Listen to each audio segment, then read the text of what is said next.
Zuberoa osoan eta Amikuze eta Ioldi Oztibarre eskualdeetan eskaera bidezko garraioa hasi da landa eremuetan mugikortasuna hobetzeko xedez. Jarraian esplikatuko dizuegu zer den arratsaldeon ikusentzuleok eta nola irudikatzen dute Euskal Herria Euskal Hedabidek. Horixe da Eneko Bidegainen azken liburuan egiten den galdera eta nola ez, erantzuna jakiteko, biziki gomendatzen dugun liburua. Asteragoaz!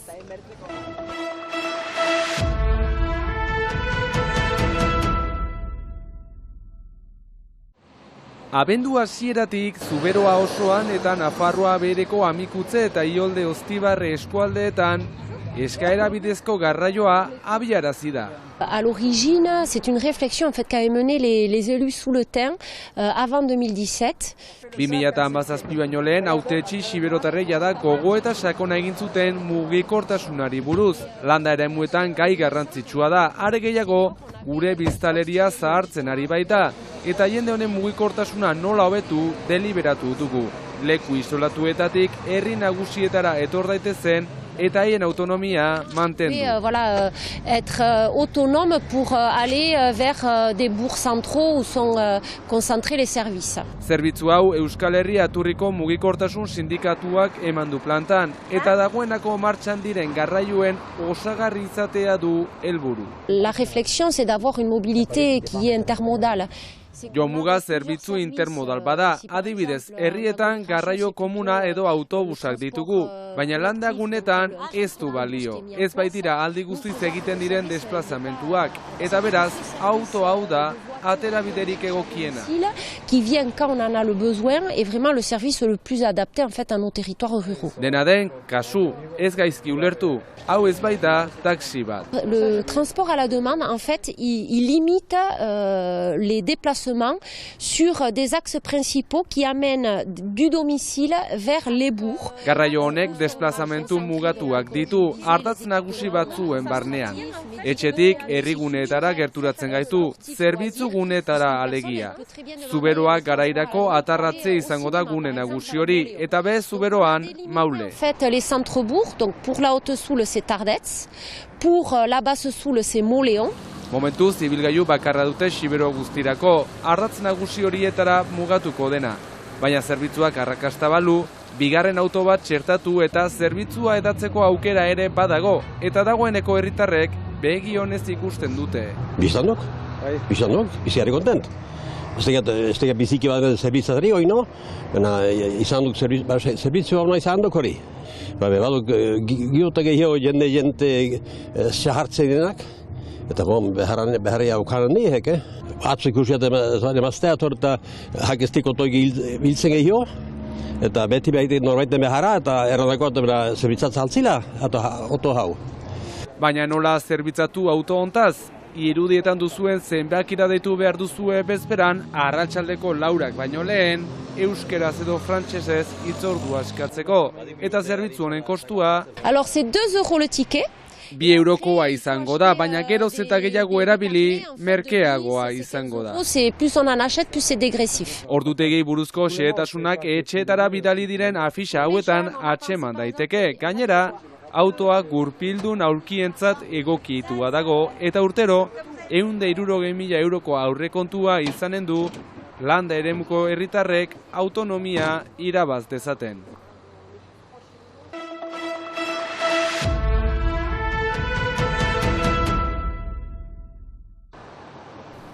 Gipuzkoa, Lapurdi, Nafarroa, gure lurraldea hainbat zatitan banatuta dago eta guztiek batera Euskal Herria osatzen dute.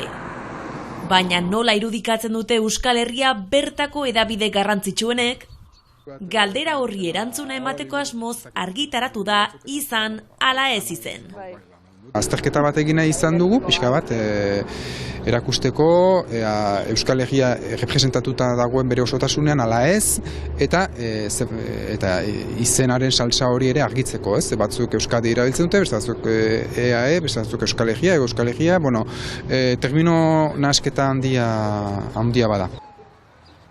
Liburu honen atzean ia 2 urteko lana dago. Eta bertan jasotako guztia kazetarientzat ez ezik ikusle eta entzulentzat ere lagungarria izan daiteke.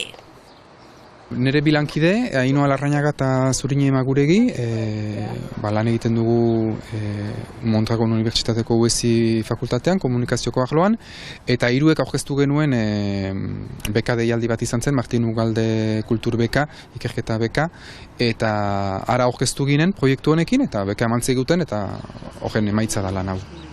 Ikerketa guztietan bezala, hemen ere egileek hipotesi bat zuten burutan. Hipotesia zen albistetan, erdia baino gehiagotan, berriek edo ematen dutela bakrik EAEko informazioa, EAEko datuak, edo batzutan Ego Euskal Herrikoak, gehienetan Ipar Euskal Herria beti baztertu da dela, eta Nafarroa ere bai askotan. Eta, hipotesia hori konfirmatu da. Euskal Herriaren osotasuna beraz, egoera unitzetan islatzen ez dela ondorioztatu dute. Horren atzean dagoen arrazoia aurkitzeko, kazetariekin hitz egiteko aukera izan dute. Arrazoietako bat da informazio instituzionalaren ikaragarriko pisua albistetan. Komunikatzen duten erakundeek, izan erakunde publikoak edo erakunde pribatuak, erakunde publikoen informazioarekin, betetzen dute albistegien eta egunkarien zati handi bat, eta horrek eragiten du Euskal Herriaren osotasuna ez dela betetzen, ez? Informazio kantitatean, iparraldearen representazioa beti izanen da txikia, 10%koa kasu berenean, baina iparraldeko biztanlea ere da, Euskal Herriko 10%, orduan hor ez da hori gehiago, ez da, albiste orokor bat deitzen den hori, kazetari batek erraten zidan, inori etzaio burutik pasako Frantziako kazetari bat etzaio burutik pasako jartzea Frantziako langabeziko datuak salbu ustakitze departamentukoak, ez? Eta Euskal Herrian hori pasatzen da, ez? Baina hori pasatzen da bereziki azken 10-20 urtetan instituzionalizazioak indar handia hartu duelako azken 10-20 urtetan. Argazki hori ateratzeaz gain, ikertzaileek arreta jarri dute arazo horren zergatietan eta konponbide posibleetan. Datuen kontu horretan pixka bat distantzia gehiago hartzea datuekiko, ze gaur egun datu anitz ematen da, eta datuiek ere reproduzitzen dira edabidetan, eta guk hor datuekiko irakurketa kritiko bat egiten dugu, batetik datuak berak berez ez direlako deus, erakunde batek eman ditu datu horiek berak dakizagatik, ze interesen arabera, eta bestetik Euskal Herri osoa aintzat hartzen ez duten datuen fidagarritasuna edo ere zalantzan jartzen dugu. Ez orduan azkenean, edo sakrifikatzen duzu datua, bere zehaztasunarekin, edo sakrifikatzen duzu Euskal Herriaren ikuspegia. Eta orduan, hor dira egin beharreko autu batzuk, ez?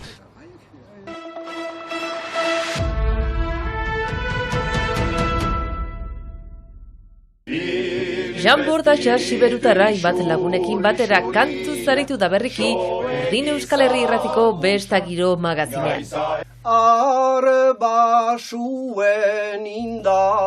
Bordatxar biziki atxikia da siberutar kulturari, 3 pastoral idatzi ditu eta hainbat disko ere plazaratu ditu.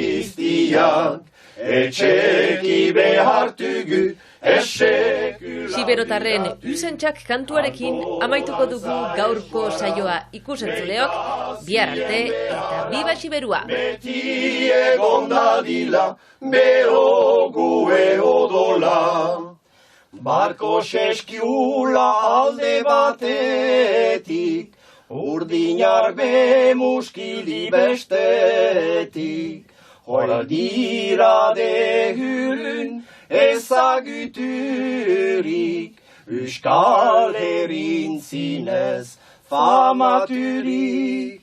Siberoko usantxak, urte oroz piztiak, etxeki behartugu, esekulan dudatu, kanto dantza euskara, beita zien beharra, beti egon dadila, behogue odola.